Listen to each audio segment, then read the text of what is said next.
The Morrison Family Investment Group met quarterly in my father's study, a wood-paneled room that smelled of old money and older leather. 23 family members gathered around the mahogany conference table, representing 4 generations of Morrisons, all eager to hear about the performance of our collective $200 million portfolio. I sat in my usual spot near the door, close enough to observe but far enough away to be easily forgotten.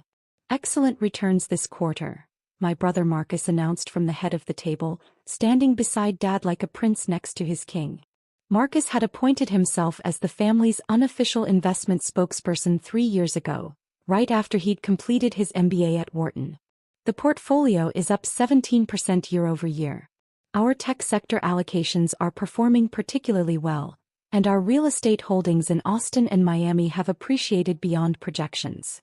Applause rippled around the table. Dad beamed with pride at his eldest son, 42 years old and looking every inch the successful hedge fund manager he claimed to be. Custom suit, Patek Philippe watch, perfect haircut that probably cost more than most people's car payments.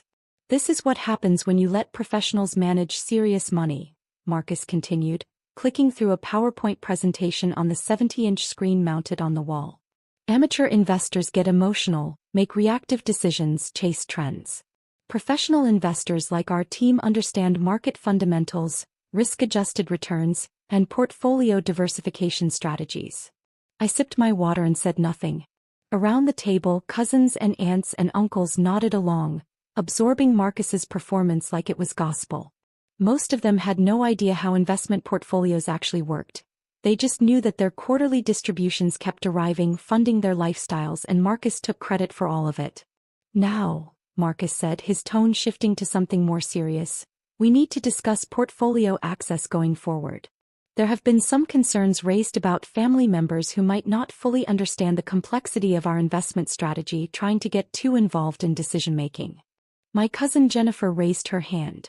What kind of involvement are we talking about?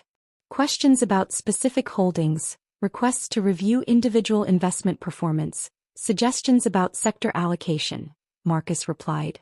The kind of micromanagement that can interfere with our professional team's ability to execute strategy effectively. Sounds reasonable, Uncle Tom said. We hired experts for a reason. Let them do their jobs. Exactly, Marcus agreed. Which brings me to a proposal. I'd like to implement a tiered access system. Family members who demonstrate sophisticated understanding of investment principles would have full transparency and input rights. Others would receive quarterly summaries and distributions but wouldn't have access to the detailed portfolio management systems. How do you determine who's sophisticated? My Aunt Rachel asked. Educational background, professional experience, demonstrated investment knowledge, Marcus said smoothly. For example, I have an MBA in finance and work in asset management. Dad built his commercial real estate empire and understands market cycles. Cousin David is a CFO at a Fortune 500 company. We'd be in the first tier. Others. He paused, letting his gaze sweep the room and landing briefly on me. Others might be better served by a more simplified reporting structure. You mean people like Emma? My cousin Sarah said, following Marcus's gaze. No offense, Emma, but you work as a teacher. This is probably over your head anyway. I smiled politely. None taken. Exactly, Marcus said. Emma's a wonderful educator and we're all proud of her work with underprivileged kids. But investment management requires specific expertise that teaching elementary school doesn't provide. It's not an insult, it's just reality. I wouldn't expect her to explain portfolio beta coefficients any more than I'd expect her to ask me to teach 4th grade math. Laughter rippled around the table. Good-natured, familial laughter that wasn't meant to be cruel but landed that way nonetheless. Dad leaned forward. Marcus makes a good point. The Morrison Family Investment Group has grown beyond what your grandfather could have imagined when he started it 40 years ago.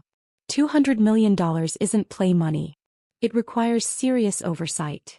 And serious investors, Marcus added. People who understand what they're looking at when they review performance metrics. Emma, you still have a savings account at Community First Bank, right? Still driving that 10-year-old Subaru. I am, I confirmed. Perfect example, Marcus said, addressing the room. Nothing wrong with that lifestyle. It's practical, sensible, appropriate for a teacher's salary. But it's not the lifestyle of someone who thinks in terms of multi-million-dollar asset allocations. Emma probably has, maybe $20,000 in savings? 40 if she's been really disciplined. Something like that, I said quietly. See? That's my point. When your entire financial worldview is measured in thousands, it's genuinely difficult to conceptualize strategy at the million-dollar level. It's not Emma's fault, it's just the reality of different financial contexts. My phone vibrated in my pocket. I ignored it. So we're voting on this tiered system? Uncle Tom asked. I think we should, Marcus replied. All in favor of implementing sophisticated investor criteria for portfolio access, raise your hand. Hands went up around the table. Not everyone. Some of my younger cousins abstained, looking uncomfortable, but enough. More than enough. Dad's hand was up. Marcus's obviously. Most of the older generation who'd inherited money rather than earning it and liked the idea of being classified as sophisticated investors, even if they couldn't explain the difference between a stock and a bond. Motion carries, Marcus announced. I'll work with our legal team to formalize the criteria and notify everyone of their access level by end of month. Now let's move on to next quarter's rebalancing strategy. I'm proposing we take some profits from our tech positions and rotate into dividend-paying blue chips. More stability, less volatility. My phone vibrated again. And again. I pulled it out discreetly, glancing at the screen under the table. 3 messages from James Whitmore, the director of Whitmore Capital Management, the firm that had been managing the Morrison Family Investment Group's portfolio for 6 years. The firm I'd personally selected and contracted after conducting a comprehensive search of every major asset management company on the East Coast. James, quarterly meeting today?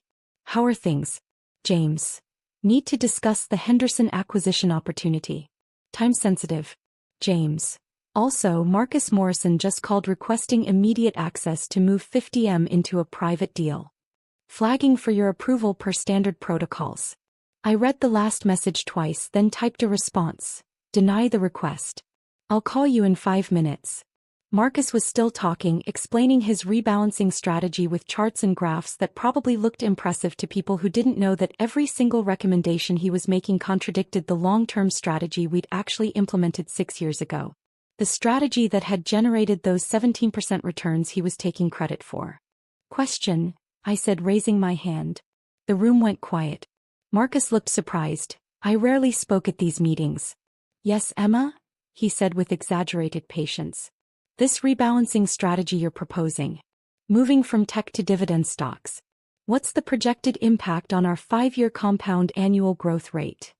Marcus blinked. Well, it's difficult to project with certainty. Approximately, I pressed. If we rotate $50 million from high-growth tech positions into dividend stocks yielding, say, 3 to 4% annually, what does that do to our overall portfolio performance trajectory? It provides stability, Marcus said, recovering his composure. More predictable income streams. At the cost of growth, I pointed out. Our current tech allocation is averaging 28% annual returns. Dividend stocks might give us 4% plus some price appreciation.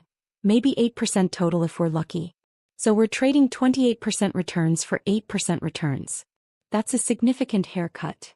It's about risk management, Marcus countered. Tech stocks are volatile. They can drop just as fast as they rise. They can, I agreed.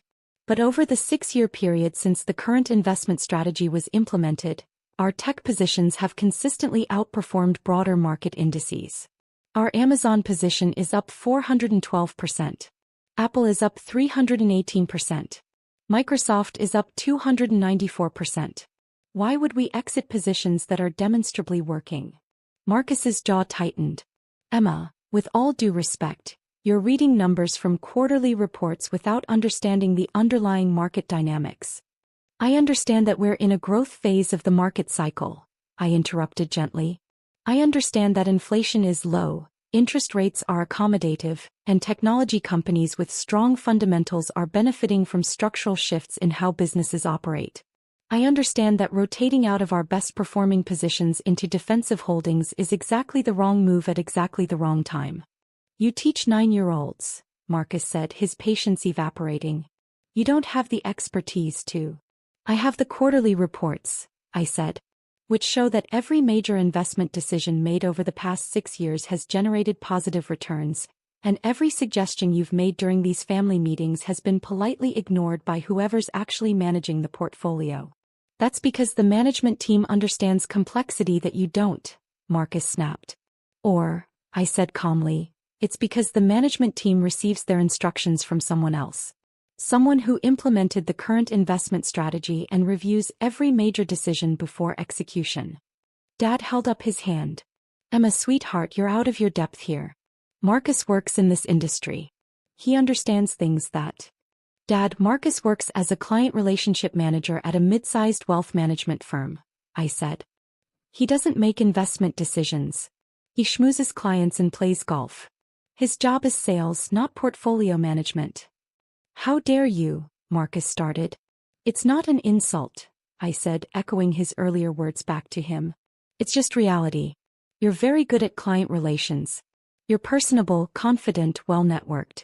But you've never actually managed a portfolio of this size, never executed a major asset allocation strategy, never conducted the kind of institutional-grade due diligence required for $200 million investment decisions.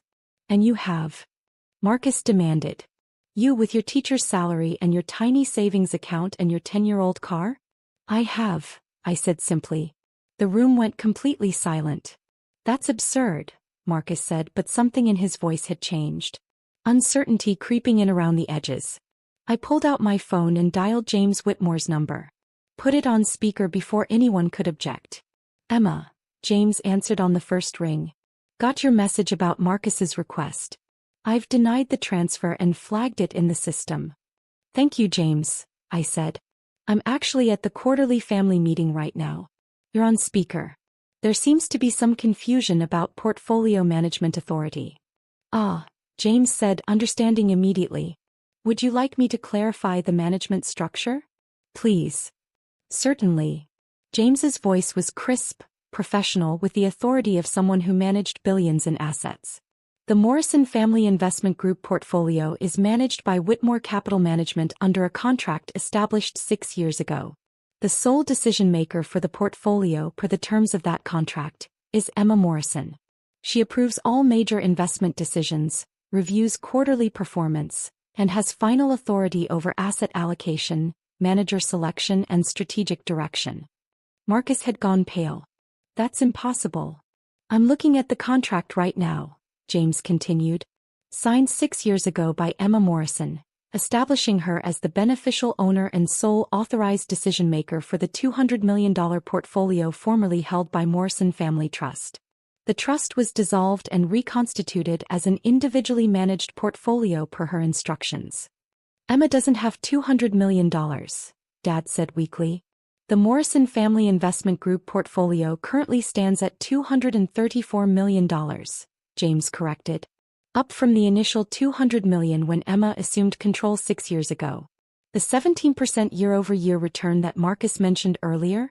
That's the result of the investment strategy Emma implemented. Heavy overweight in technology sector leaders, minimal fixed income allocation, no exposure to declining industries, regular rebalancing to capture momentum while managing risk. This is insane, Marcus said, but he was looking at me now with something between horror and disbelief. Emma, if this is some kind of joke. It's not a joke, I said calmly. 6 years ago, Grandpa Morrison died and left his entire estate to me. Not to the family trust, not split among descendants, not to Dad or you or anyone else. To me. Specifically. Exclusively. $200 million in liquid assets that he'd spent 40 years accumulating. That's not possible, Dad said. The will said. The will said exactly what Grandpa wanted it to say, I interrupted. He left you the commercial real estate portfolio, Dad, which was worth about $30 million at the time. He left Marcus $1 million trust fund. He left various amounts to other family members. And he left me everything else. The stock portfolio, the bonds, the cash holdings, the investment accounts. $200 million. Why? Marcus demanded. Why would he leave everything to you? Because I asked him to teach me about investing when I was 16 years old, I said. While you were partying at college and Dad was flipping properties, I was sitting in Grandpa's study every Sunday, learning how to read financial statements, analyze company fundamentals, understand market cycles. He taught me everything he knew about building wealth, and when he died, he trusted me to preserve what he'd built. You never told us, Dad said. Grandpa made me promise not to, I replied. He said the money would corrupt the family if everyone knew about it, turn us into people fighting over inheritances instead of building our own successes. He made me promise to keep it quiet, manage it responsibly, and only reveal the truth if it became necessary. And it's necessary now? Marcus asked bitterly. It became necessary the moment you tried to implement a tiered access system that would exclude people you deemed unsophisticated, I said. Marcus, you don't have access to the portfolio. You never did. You've been attending these quarterly meetings and presenting my investment results as if you had something to do with them, taking credit for returns that you didn't generate, and lecturing family members about investment sophistication that you don't actually possess. The quarterly distributions, Aunt Rachel said slowly. The money we all receive, where does that come from? From me, I said. Grandpa wanted the family to benefit from his legacy, so I set up a distribution system. Every family member receives quarterly payments proportional to their relationship to Grandpa. Children get more than grandchildren, grandchildren get more than great-grandchildren, but everyone gets something. Last year, the family collectively received about $12 million in distributions. This year, it'll be closer to $14 million based on portfolio performance. You've been giving us money, Uncle Tom said, while we treated you like you couldn't balance a checkbook. I have, I confirmed. And I'm fine with that, honestly. I don't need recognition or gratitude. I live comfortably on my teaching salary, which I actually enjoy despite what Marcus thinks. The portfolio money just accumulates and generates returns, and I'm happy to share those returns with family. Then why reveal it now? Dad asked. Why not just let things continue as they were? Because Marcus just tried to access $50 million for a private deal without my approval, I said, looking directly at my brother. James flagged it per our standard protocols. Care to explain what private deal requires immediate access to $50 million of family money, Marcus? Marcus's face had progressed from pale to bright red. I don't have to explain anything to you. Actually, you do, I said. It's my money. If you're trying to move $50 million out of the portfolio, I need to know why. It's a limited opportunity, Marcus said through gritted teeth. A real estate syndication that requires immediate capital commitment. The returns could be enormous. The returns could be fraudulent, I corrected. James, did you run preliminary due diligence on Marcus's request? I did, James confirmed over the speakerphone. The opportunity is a Dubai real estate project being marketed through private WhatsApp groups and unregistered broker-dealers. Multiple red flags, including promised returns of 40% annually, no audited financials, no regulatory oversight, and promotional materials that feature rented Lamborghinis and cryptocurrency millionaires. Classic characteristics of an investment scam targeting unsophisticated investors. The room had gone completely silent. Marcus, I said quietly, were you really about to put $50 million of family money into a WhatsApp investment scam? It's not a scam, Marcus protested, but his voice had lost all its earlier confidence. I have connections who've vetted the deal. Connections who are probably part of the scam, I said. Or victims of it themselves who are now unwittingly recruiting others. This is exactly why I maintain sole control of the portfolio, to prevent decisions like this.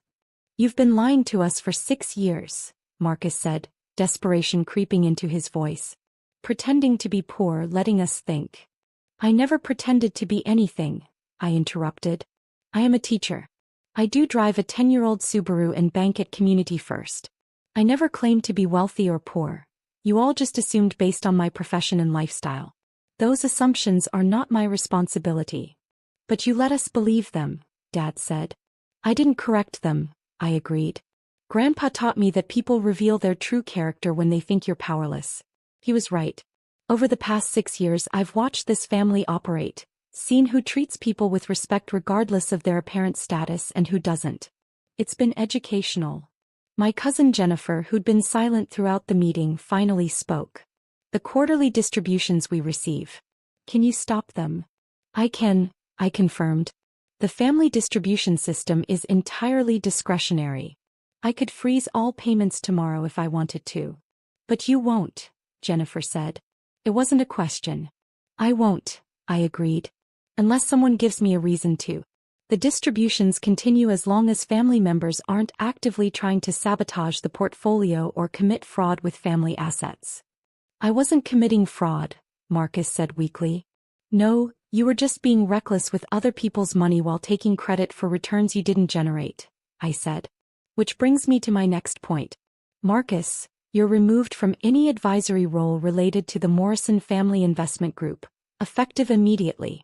No more quarterly presentations, no more investment suggestions, no more pretending you have anything to do with portfolio management. You can't do that, Marcus protested. I just did, I said. James, please note in the account files that Marcus Morrison is not authorized to request information, suggest changes, or access any aspect of the portfolio going forward. Noted, James confirmed. Emma, while I have you on the line, should we proceed with the Henderson acquisition opportunity? We need to move quickly if we want to participate in the Series D round. What's the allocation? I asked. $15 million for a 3% stake. Company is projecting IPO within 18 months at a valuation that would give us 8-to-1 return on investment. Run the full diligence package, I said. If everything checks out, approve the investment. Use funds from the healthcare sector allocation. We're overweight there anyway. Will do. Anything else you need?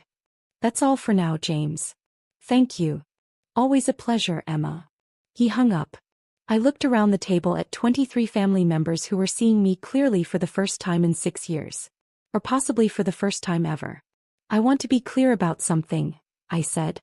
The money that Grandpa left me isn't family money in the legal sense. It's my money. I choose to share the returns with family because that's what Grandpa wanted, but I'm not obligated to. The quarterly distributions could stop tomorrow. The entire portfolio could be redirected to charitable foundations or invested in ways that benefit only me. I don't do those things because I actually care about this family, despite how some of you treat me. Emma, Dad started. I'm not finished, I said gently. Dad, you've spent 6 years implying that my career choice makes me financially illiterate. Marcus, you've spent 6 years lecturing me about investment principles while I've been implementing the strategy that funds your lifestyle.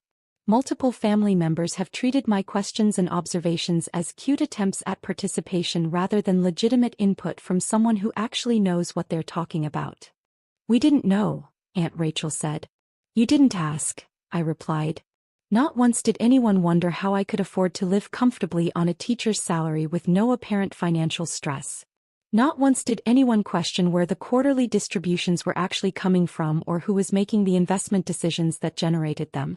You all just assumed Marcus was responsible because he looks and acts like what you think a successful investor should look like. What do you want from us? Dad asked quietly. Honestly, nothing, I said. I don't need apologies or recognition or changed behavior. I've been managing just fine without any of that for 6 years. But Marcus's attempted $50 million withdrawal forced me to reveal everything, and now that it's out in the open we need new rules. What kind of rules? Uncle Tom asked. First, no more investment suggestions from family members unless they're coming through proper channels with actual analysis backing them up, I said. Second, quarterly meetings continue, but they're informational only. I'll present the results, answer questions, explain strategy, but decisions remain mine alone. Third, the tiered access system Marcus proposed is dead. Everyone gets the same level of transparency. Quarterly reports, annual summaries, and access to me if they have legitimate questions. That seems fair, Jennifer said. Fourth, I continued, and this is non-negotiable. Anyone who tries to access portfolio funds for personal investments, loans, or opportunities, without my explicit approval will have their quarterly distributions suspended permanently. This is a family investment portfolio, not a personal ATM. Marcus looked down at the table. Are we clear? I asked. Nods around the table. Some reluctant, some relieved, all of them understanding that the family dynamic had just shifted in a fundamental way. Good, I said. Now, unless there are questions about the actual portfolio performance, I think we're done here. I have a question, Cousin David said. He was the CFO Marcus had mentioned earlier, one of the few family members with actual financial expertise. The Henderson acquisition James mentioned. That's Henderson Medical Technologies. It is, I confirmed. They're revolutionizing diagnostic equipment, David said. If their IPO hits projected valuations, that $15 million investment could be worth over $100 million in 2 years. That's the analysis, I agreed. How did you get access to their Series D? Those rounds are usually reserved for institutional investors with established relationships. I've been investing in medical technology companies for 4 years, I said. Built relationships with founders, participated in earlier rounds for other companies, established a track record. Henderson's founders approached me directly. You have a reputation in the medical tech investment community, David said slowly, realizing something. I have a reputation in several investment communities, I confirmed. Medical technology, artificial intelligence, renewable energy, cybersecurity. I've made 43 investments over the past 6 years across those sectors. 31 have generated positive returns. 8 are still in early stages. 4 failed completely. The portfolio you all benefit from is just one part of a larger investment strategy. How much? Dad asked. Total. How much are you managing? I hesitated, then decided there was no point in half-truths anymore. Across all portfolios including the Morrison family holdings, approximately $760 million. The silence that followed was absolute. $750 million, Marcus said faintly. You're managing $750 million while teaching 4th grade. 3rd grade this year, I corrected. And yes, turns out you can do both if you manage your time well and don't waste energy on things that don't matter. Like impressing your family, Aunt Rachel said softly. Like impressing anyone, I said. Grandpa taught me that real wealth doesn't announce itself. Real success doesn't need validation. You build something good, you protect it, you share the benefits with people you care about, and you don't worry about whether anyone understands or appreciates what you've done. He would be proud of you, Dad said, and for the first time in years he sounded like he actually saw me as something other than his underachieving younger child. I hope so, I said. He gave me an incredible gift. Not just the money but the knowledge and trust that came with it. I've tried to honor that gift by managing it responsibly and using it to benefit people beyond myself. The teaching, Jennifer said. You really do it because you want to, not because you need the income. I really do, I confirmed. I love teaching. I love working with kids, seeing them learn and grow, making a difference in their lives. The investment management is intellectual stimulation and financial security. The teaching is purpose. I need both. Marcus had been silent for several minutes, processing everything. Finally he looked up. I'm sorry, he said quietly. For the way I talked to you. For taking credit for your work. For trying to access money that wasn't mine to touch. I accept your apology, I said. But Marcus, you need to understand something. The Dubai real estate deal? That would have destroyed this family. $50 million gone, no legal recourse, probably criminal charges for whoever authorized the transfer. You were 10 minutes away from losing everything. I know, he said. I wanted to prove I could generate returns like the portfolio was showing. I wanted to be the successful investor everyone thought I was. The opportunity seemed perfect. High returns, exclusive access, a chance to finally earn the credit I'd been taking. That's how scams work, I said not unkindly. They prey on ego and ambition. They make you want to believe so badly that you ignore the warning signs. How did you know? Marcus asked. How did you know it was a scam? Because I've seen 100 pitches like it, I said. When you manage serious money, scammers come out of the woodwork. Guaranteed returns, exclusive opportunities, limited time offers. They all use the same playbook. Real investments are boring.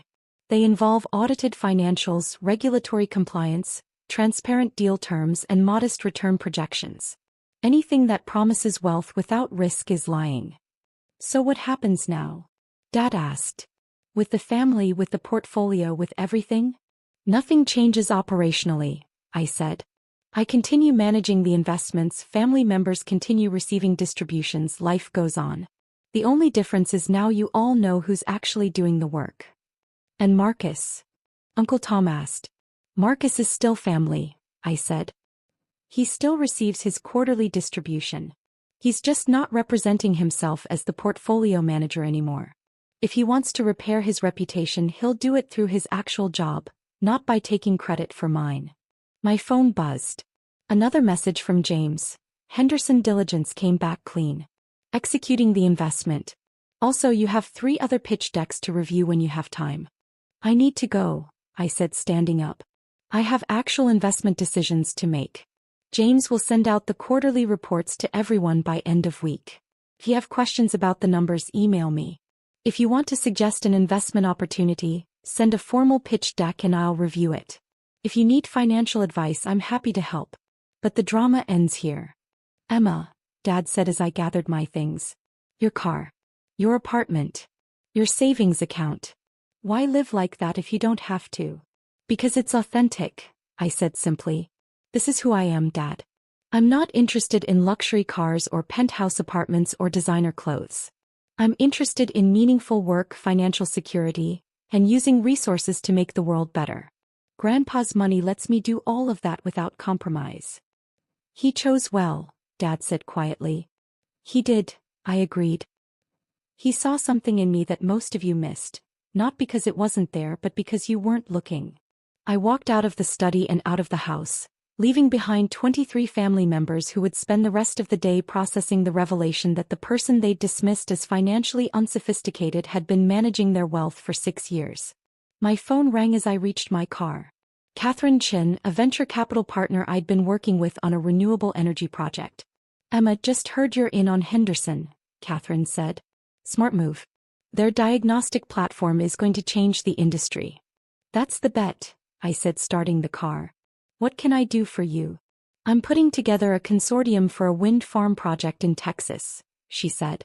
$20 million minimum commitment, projecting 15% annual returns with significant tax advantages. Interested? Send me the details, I said. I'll review and get back to you by Friday. Perfect. Also, a few of us are getting together next month to discuss impact investing strategies. You should come. Your perspective on balancing returns with social benefit is always valuable. Text me the details, I said. I'll be there if I'm free. We hung up and I sat in my 10-year-old Subaru in front of my family's mansion, checking email on my phone. 3 new investment opportunities, 2 portfolio updates, and a message from one of my students' parents thanking me for the extra tutoring I'd provided. This was my life. Teacher, investor, quiet manager of generational wealth, and the person my family had finally learned not to underestimate. I drove home to my modest apartment, where I'd spend the evening grading papers and reviewing pitch decks, living exactly the life I wanted with exactly the resources I needed. Tomorrow the family group chat would probably explode with messages. People processing, questioning, maybe even apologizing. Or maybe not. It didn't really matter. Grandpa Morrison had taught me that power doesn't require recognition to be real. Success doesn't require validation to be legitimate. And wealth used wisely is always more valuable than wealth displayed ostentatiously. I'd learned those lessons well, applied them consistently, and built something that would benefit my family for generations, whether they appreciated it or not. The quarterly distributions would continue. The portfolio would keep growing. And I would keep teaching 3rd grade and managing $750 million, because both mattered and neither required anyone's permission to do. That evening I received one more text. From Marcus. I looked up that Dubai deal after everyone left. You were right, it's all over the fraud warning websites. I would have lost everything. Thank you for stopping me. I typed back, that's what family does. We protect each other even when we don't always understand each other. His response came quickly, I understand now. Finally. Good, I replied. Now focus on your actual job and stop trying to be something you're not. You're good at client relations, Marcus. Be great at that instead of pretending to be an investment manager. Understood. Emma? Grandpa was right to trust you. I smiled at my phone, poured a glass of wine, and opened my laptop to review the Henderson Medical Technologies investment documents. Outside my window, the city lights sparkled against the evening sky. Somewhere out there, opportunities were emerging, companies were building revolutionary technologies, and wealth was being created and destroyed and redistributed. And I was right in the middle of it all, managing hundreds of millions of dollars while living a life that looked ordinary from the outside but was anything but just the way I liked it.